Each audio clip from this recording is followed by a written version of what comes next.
Make today count. The secret of your success is determined by your daily agenda. Thinking. I was very fortunate. I learned about the power of good thinking very early in life. My father required all 3 of his children to read for 30 minutes every day. Sometimes we chose what we read, but often he selected the reading material for us. 2 of the books he asked me to read made a profound impression on me. The first was The Power of Positive Thinking by Norman Vincent Peale, which I read in the 7th grade. That year, my father also took me to Veterans Memorial Auditorium in Columbus, Ohio, to hear and meet Dr. Peale. It shaped my life. Even more important than meeting Dr. Peale was reading As a Man Thinketh by James Allen. I read the book in 1961 when I was 14 years old. And it made such an impression on me that I was prompted to make one of my daily dozen decisions. I still have the book. On page 49, Allen wrote, "All that a man achieves or fails to achieve is the direct result of his thoughts." The entire book made an impression on me, but that statement made me realize that my thinking would make or break me. So I decided I will think on things that will add value to myself and others. Making the decision to practice and develop good thinking daily. If you desire to make good thinking a daily part of your life, consider this. Understand that great thinking comes from good thinking. One night at dinner, a friend of John Kilcullen's described something he overheard in a bookstore. A customer asked the clerk, "Do you have any simple books on Microsoft DOS? Something like DOS for Dummies?" It was only a passing comment meant as a joke, but it stuck with Kilcullen, and he did something with it. He launched the Dummies books. Some unknown consumer had a good idea, and it went nowhere. In fact, he probably didn't even know his idea was a good one. But in the hands of a thinker, that good idea became a great idea. Then it became a bunch of great ideas. The Dummies books now encompass a product line of 370 titles in 31 languages with sales of more than 60 million copies. If you want to become a great thinker, you first need to become a good thinker. Before becoming a good thinker, you need to become a thinker. In order to become a thinker, you need to be willing to first produce a bunch of mediocre and downright bad ideas. Only by practicing and developing your thinking daily will your ideas get better. Your thinking ability is determined not by your desire to think, but by your past thinking. To become a good thinker, do more thinking. Once the ideas start flowing, they get better. Once they get better, they keep improving. Recognize that there are many kinds of thinking. Up to now, I've referred to thinking as if it were a single skill, but the truth is that it's really a collection of skills. It's like a mental decathlon, the track and field contest, where athletes compete in 10 events. 100-meter dash, 400-meter dash, long jump, shot put, high jump, 110-meter hurdles, discus throw, pole vault, javelin throw, and 1,500-meter run. Thinking is multifaceted. I believe 11 different thinking skills come into play when it comes to good thinking. I wrote about them in detail in Thinking for a Change. Here is an overview of the skills. 1. Big picture thinking. The ability to think beyond yourself and your world in order to process ideas with a holistic perspective. 2. Focused thinking. The ability to think with clarity on issues by removing distractions and mental clutter from your mind. 3. Creative thinking. The ability to break out of your box of limitations and explore ideas and options to experience a breakthrough. 4. Realistic thinking. The ability to build a solid foundation on facts to think with certainty. 5. Strategic thinking. The ability to implement plans that give direction for today and increase your potential for tomorrow. 6. Possibility thinking. The ability to unleash your enthusiasm and hope to find solutions for even seemingly impossible situations. 7. Reflective thinking. The ability to revisit the past in order to gain a true perspective and think with understanding. 8. Questioning popular thinking. The ability to reject the limitations of common thinking and accomplish uncommon results. 9. Shared thinking. The ability to include the heads of others to help you think over your head and achieve compounding results. 10. Unselfish thinking. The ability to consider others and their journey to think with collaboration. 11. Bottom line thinking. The ability to focus on results and maximum return to reap the full potential of your thinking. It's a real mistake to believe that there is only one kind of thinking. It's a very narrow view. It can cause a person to value only the kind of thinking in which he excels and to dismiss all other types of thinking.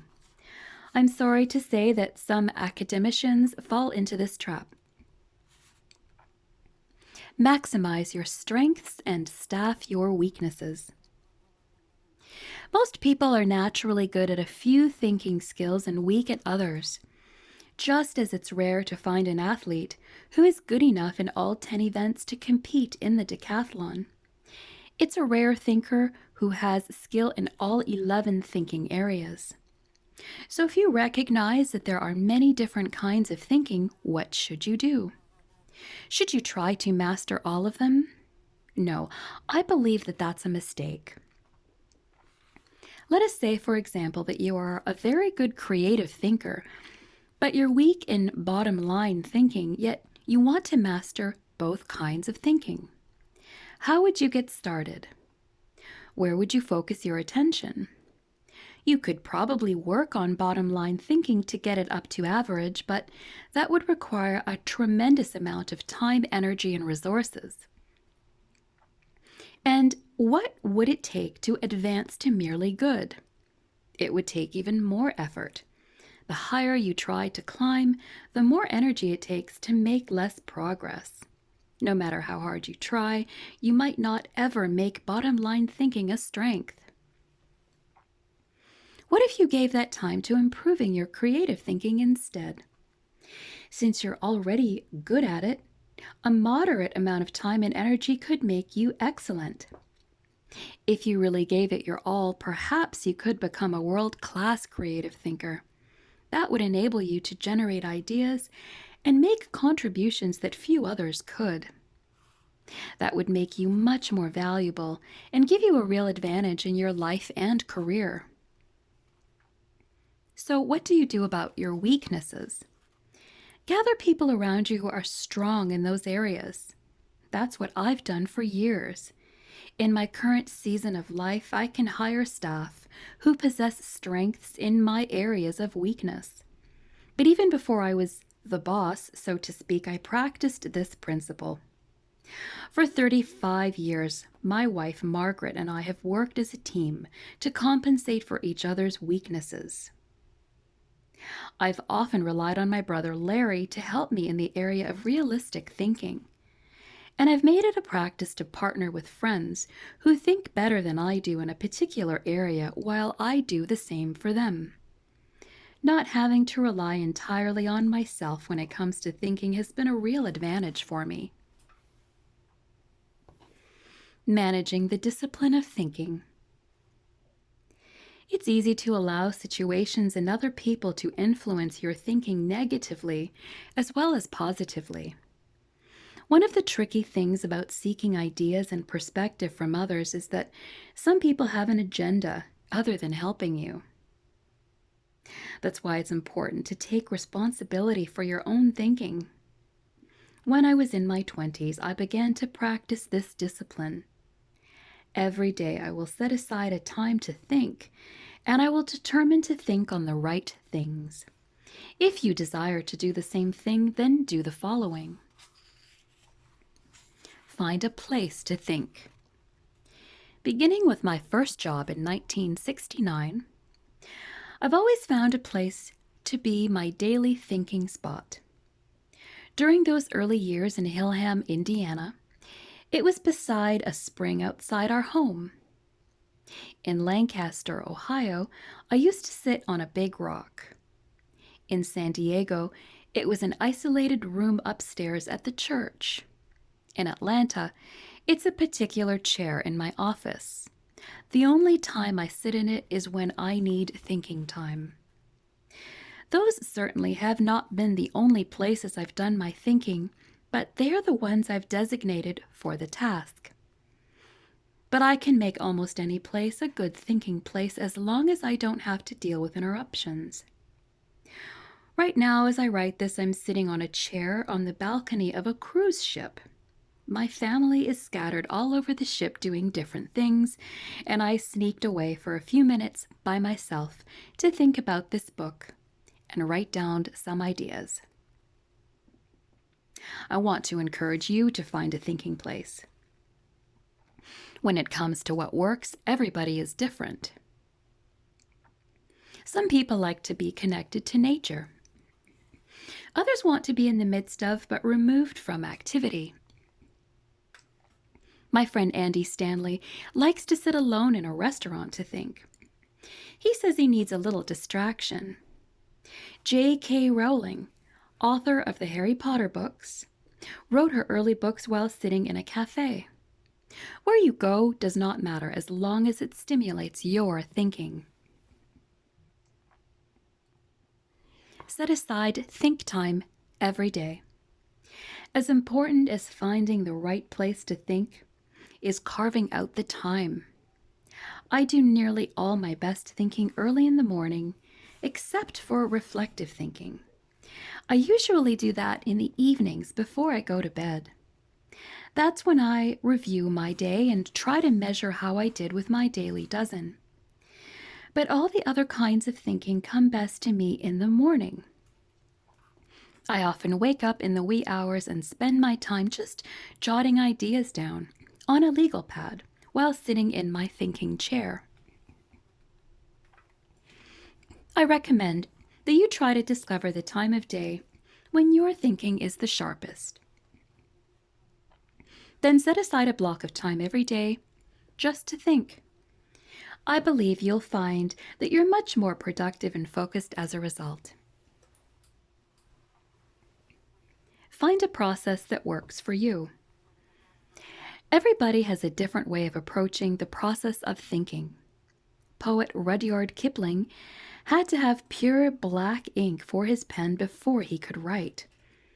Philosopher Immanuel Kant used to stare out his window at a stone tower to think. When trees grew up threatening to block his view, he chopped them down. Composer Ludwig van Beethoven poured cold water over his head to refresh himself and stimulate his thinking. Poet Friedrich von Schiller's thinking was stimulated by the smell of rotting apples, which he kept on his desk. Critic and lexicographer Samuel Johnson said that he needed a purring cat, an orange peel, and a cup of tea in order to write. Composer Gioacchino Rossini felt that he worked best in bed under the covers. I don't need anything specific to trigger my thinking. Some people need music. Some think best while at a computer. Some must write in longhand. Do whatever works for you. Capture your thoughts. If you don't write down your ideas, there is a great danger that you will lose them. In Bird by Bird, Anne Lamott explains how she keeps from losing her best ideas. I have index cards and pens all over the house, by the bed, in the bathroom, in the kitchen, by the phones, and I have them in the glove compartment of my car. I carry one with me in my back pocket when I take my dog for a walk. I used to think that if something was important enough, I'd remember it until I got home, where I could simply write it down in my notebook, but then I wouldn't. Writing down your ideas right away is not cheating. It doesn't say anything about your character. I always write down my ideas. When I'm in my thinking spot, I use a legal pad. The rest of the day, I keep a small leather-bound notebook with me. I even have something to write with me next to my bed at night. A small pad with a light attached that illuminates when you remove the pen. That way, I can write a note while still in bed without disturbing Margaret by turning on a light. Have a system and use it. Put your thoughts into action quickly. When you have a great idea but don't do anything with it, then you don't reap the advantage it brings. Dave Goetz, founder of CustomZines.com, says, "For me, when an idea hits me, it strikes fire, almost like God speaking. I know that sounds heretical, but there it is. The more time that passes after the idea strikes, the less heat it gives off. I forget parts of it. It doesn't seem as great.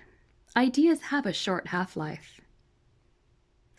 Have you ever had an idea for a product or service, and a few months or years later seen someone else with the same idea take it to market? Author Alfred Montepert said, "Every time a person puts an idea across, he finds 10 people who thought about it before he did, but they only thought about it. Ideas put into action give an advantage." Try to improve your thinking every day. It's true that the more thinking you do, the better you become at it, but you can quickly improve your thinking if you do the following on a daily basis. Focus on the positive. Thinking alone won't guarantee success. You need to think about the right things. Negative thinking and worry actually hinder the thinking process rather than improve it. I believe this so wholeheartedly that the first book I wrote was a collection of short, uplifting, and instructive chapters. I called it Think on These Things, based on a Bible passage that always inspired me. Whatever is true, whatever is honorable, whatever is just, whatever is pure, whatever is pleasing, whatever is commendable, if there is any excellence, and if there is anything worthy of praise, think about these things.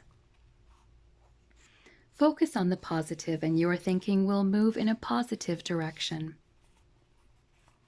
Gather good input. I have always been a collector of ideas. I do a lot of reading, and I continually file the ideas and quotations that I find. I have found the more good ideas I'm exposed to, the more my thinking improves. Spend time with good thinkers. If you were to interview a group of top executives in any profession, you would find that well over half had the benefit of being mentored at some time in their careers. And I believe that the greatest benefit anyone receives in that kind of relationship is learning how the mentor thinks. If you spend time with good thinkers, you will find that the exposure sharpens your thinking. I believe that many people take thinking for granted. They They see it as a natural function of life. But the truth is that intentional thinking is not commonplace. What you do every day in the area of thinking really matters because it sets the stage for all of your actions, and it will bring you either adversity or advantage. Your thinking decision today. Where do you stand when it comes to thinking today? Ask yourself these 3 questions. 1.